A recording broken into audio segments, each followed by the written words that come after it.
दोस्तों, तो कैसे हैं आप सभी। आई होप कि आप लोग बहुत अच्छे होंगे। प्यारे दोस्तों, आज की इस वीडियो में हम लोग बायोलॉजी से संबंधित, जी हाँ दोस्तों, बायोलॉजी से संबंधित आज की इस वीडियो में हम लोग टॉप 30 क्वेश्चन देखने वाले हैं। जहाँ दोस्तों टॉप 30 क्वेश्चन, एक क्वेश्चन जो है से काफी महत्वपूर्ण होने वाले हैं सभी एग्जाम के लिए। प्यारे दोस्तों, तो आपसे मैं एक ही रिक्वेस्ट करना चाहूंगा कि वीडियो को शुरू से लेकर के अंत तक जरूर देखिएगा। चैनल पर नए हैं तो चैनल को कर लीजिए सब्सक्राइब। चलिए आपका कीमती समय ना बर्बाद करते हुए पहले नंबर क्वेश्चन से आज की वीडियो का शुरुआत करते हैं। आज का जो पहला नंबर क्वेश्चन है प्यारे दोस्तों, वह है स्त्रियों में अंडाशय की संख्या कितनी होती है। क्या दोस्तों, स्त्रियों में अंडाशय की संख्या कितनी होती है। तो प्यारे दोस्तों याद रखिए कि स्त्रियों में अंडाशय की संख्या जो होती है वो 2 होती है। यहाँ दोस्तों 2, ऑप्शन बी आपका सही उत्तर हो जाएंगे। अगले प्रश्न को पढ़ेंगे। दूसरा प्रश्न आप लोग देख सकते हैं। दूसरा नंबर क्वेश्चन क्या कहता है, मानव मादा के जनन तंत्र का भाग नहीं है। यहाँ दोस्तों माफ करिएगा, मानव मादा का जनन तंत्र का भाग इनमें से कौन नहीं है। तो प्यारे दोस्तों दूसरे नंबर क्वेश्चन का सही उत्तर हो जाएगा शुक्रवाहिका। ए है लेकिन ए नहीं है प्यारे दोस्तों, यानी ऑप्शन सी आपका सही उत्तर हो जाएंगे। अगले प्रश्न की ओर बढ़ेंगे हम लोग। 3 नंबर क्वेश्चन क्या कहता है, नर युग्मक एवं मादा युग्मक के संलग्न को क्या कहा जाता है। तो प्यारे दोस्तों नर युग्मक एवं मादा युग्मक के संलग्न को कहा जाता है प्यारे दोस्तों। 3 नंबर क्वेश्चन का जो सही उत्तर हो जाएगा प्यारे दोस्तों, वो नर युग्मक और एवं मादा युग्मक के संलग्न को क्या कहते हैं। तो प्यारे दोस्तों उसको कहा जाता है, इनमें से तो कोई नहीं इसका ऑप्शन होगा, यानी ऑप्शन डी आपका राइट आंसर। इनमें से कोई नहीं, क्योंकि किन्वन भी नहीं कह सकते हैं, बौनापन भी नहीं और मधुमेह नहीं कहेंगे, तो इनमें से डी आपका राइट आंसर हो जाएगा। इनमें से कोई नहीं, ऑप्शन डी आपका सही उत्तर हो जाएगा। अगले क्वेश्चन को बढ़ेंगे। 4 नंबर क्वेश्चन क्या कहता है दोस्तों, 4 नंबर क्वेश्चन बहुत ही इंपॉर्टेंट, निम्नलिखित में से कौन एक लिंगी पादप का उदाहरण है। जी हाँ दोस्तों, निम्नलिखित में से कौन एक लिंगी पादप का उदाहरण है। तो प्यार दोस्तों 4 नंबर क्वेश्चन का जो सही उत्तर हो जाएगा प्यार दोस्तों पपीता। जहाँ दोस्तों पपीता एक लिंगी का उदाहरण है, ऑप्शन सी आपका सही जवाब हो जाएगा। अगले प्रश्न को बढ़ेंगे हम लोग। 5 नंबर क्वेश्चन आप लोगों के सामने है दोस्तों, मुकुलन द्वारा प्रजनन किस में होता है। जहाँ दोस्तों मुकुलन द्वारा प्रजनन किस में होता है। तो याद रखिएगा प्यार दोस्तों कि मुकुलन द्वारा प्रजनन जो होता है प्यार दोस्तों, वो ईस्ट में होता है। जहाँ दोस्तों ईस्ट में, ऑप्शन बी आपका सही उत्तर हो जाएगा। अगले प्रश्न की ओर बढ़ेंगे हम लोग। 6 नंबर क्वेश्चन आप लोगों के सामने है, फूलों में नर प्रजनन अंग होता है। तो दोस्तों फूलों में नर जो है वो प्रजनन अंग कहलाता है प्यारे दोस्तों। सही उत्तर हो जाएगा पुंकेसर कहलाता है। याद रखिएगा, क्या कहते हैं, पुंकेसर या तो पुमंग भी कहा जाता है। जी हाँ दोस्तों याद रखिएगा, उसको पुमंग भी कहा जाता है। ऑप्शन ए आपका सही जवाब हो जाएंगे। अगले प्रश्न की ओर बढ़ेंगे। 7 नंबर क्वेश्चन आप लोग के सामने है दोस्तों, द्विखंडन होता है। या दोस्तों द्विखंडन किस में होता है। तो याद रखिएगा प्यारे दोस्तों कि द्विखंडन जो होता है वो अमीबा में होता है। यहाँ दोस्तों अमीबा आपका सही उत्तर हो जाएंगे। ऑप्शन ए आपका सही जवाब हो जाएगा। अगले प्रश्न की ओर बढ़ेंगे। 8 नंबर क्वेश्चन आप लोगों के सामने है दोस्तों, निम्नलिखित में से किस जीव में बहुविखंडन होता है। यहाँ दोस्तों निम्नलिखित में से किस जीव में बहुविखंडन होता है। तो याद रखिएगा बहुविखंडन अमीबा में ही भी होता है। याद रखिएगा, ऑप्शन ए आपका राइट आंसर हो जाएगा। अगले प्रश्न की ओर बढ़ेंगे प्यारे दोस्तों। 9 नंबर क्वेश्चन आप लोगों के सामने है। 9 नंबर क्वेश्चन क्या कहता है, ब्रायोफाइलम के कौन से भाग में कायिक प्रवर्धक होता है। यहाँ दोस्तों ब्रायोफाइलम के कौन से भाग में कायिक प्रवर्धन होता है।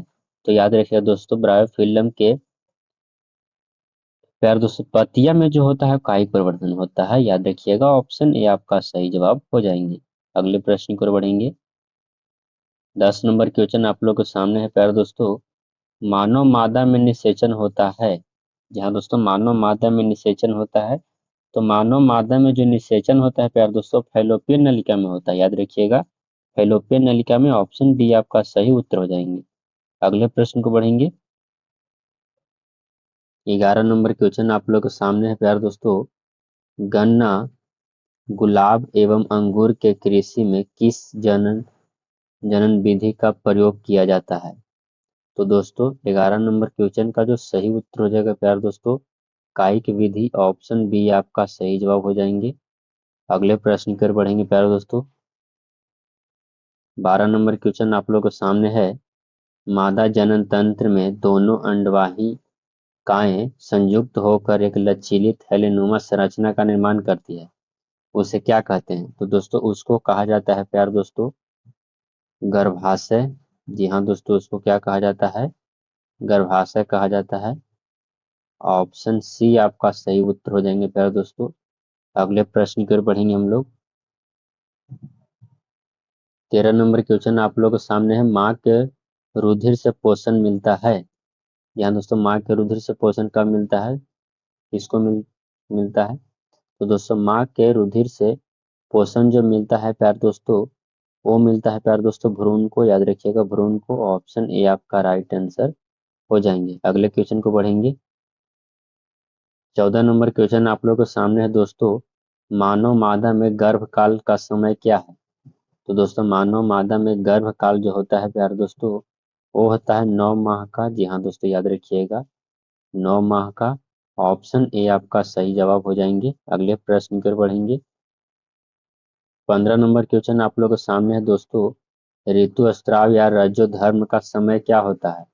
तो दोस्तों ऋतुस्राव और रजोधर्म का समय जो होता है प्यारे दोस्तों वो होता है 2 से 8 दिन।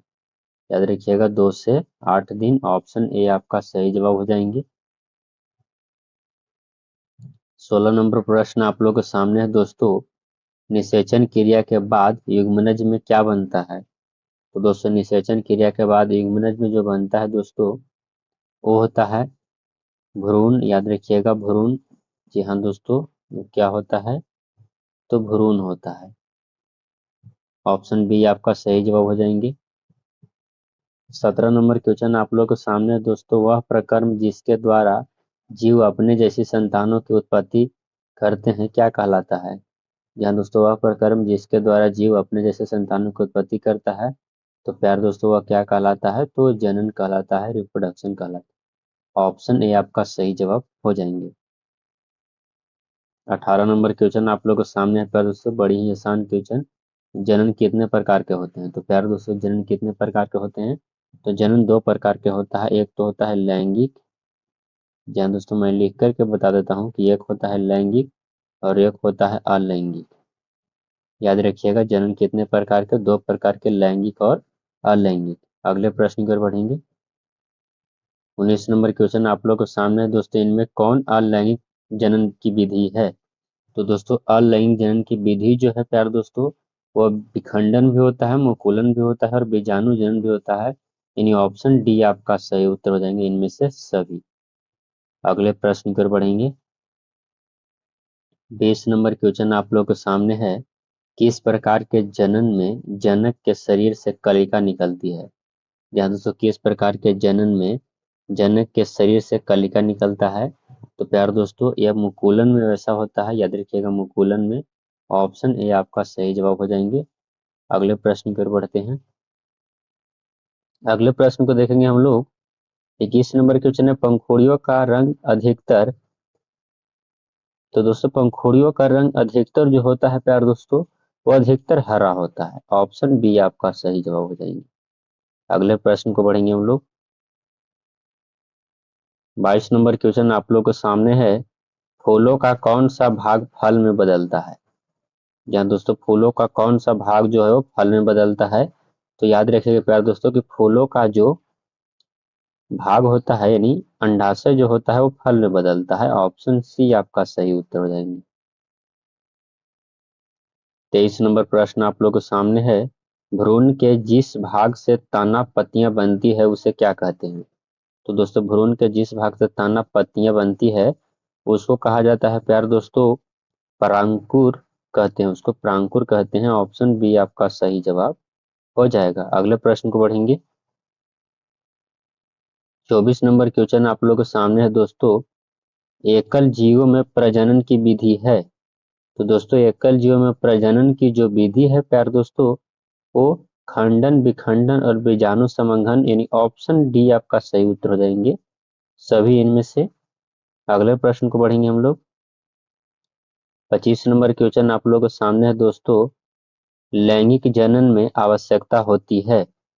यहाँ दोस्तों लैंगिक जनन में आवश्यकता क्या होती है, तो याद रखिएगा प्यारे दोस्तों कि लैंगिक जनन में आवश्यकता जो होता है वो नर और स्त्री जननांग दोनों के होते हैं, यानी ऑप्शन सी आपका सही उत्तर हो जाएगा प्यारे बच्चों। 26 नंबर क्वेश्चन आप लोगों के सामने है। पुंकेसर पुष्प का कौन सा जननांग है। तो पुंकेसर पुष्प का जो है दोस्तों नर जननांग है, याद रखिएगा नर जननांग, ऑप्शन ए आपका सही उत्तर। 27 नंबर क्वेश्चन आप लोगों के सामने है प्यारे दोस्तों। पुष्पों में यौनारंभ के लक्षण हैं। तो दोस्तों पुरुषों में जो यौनारंभ के लक्षण है दोस्तों, वह दाढ़ी और मूछ का उगना, कंठ का फूटना और मांसपेशियों में उभार आना, इनमें से सभी लक्षण है, ऑप्शन डी आपका राइट आंसर हो जाएगा। अगले प्रश्न को देखेंगे हम लोग।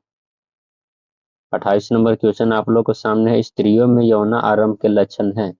तो दोस्तों स्त्रियों में यौनारंभ के लक्षण स्तनों की वृद्धि, नितंबों के उभरना, रजोधर्म का प्रारंभ होना, इनमें से सभी आपका सही उत्तर हो जाएंगे, ऑप्शन डी आपका सही जवाब।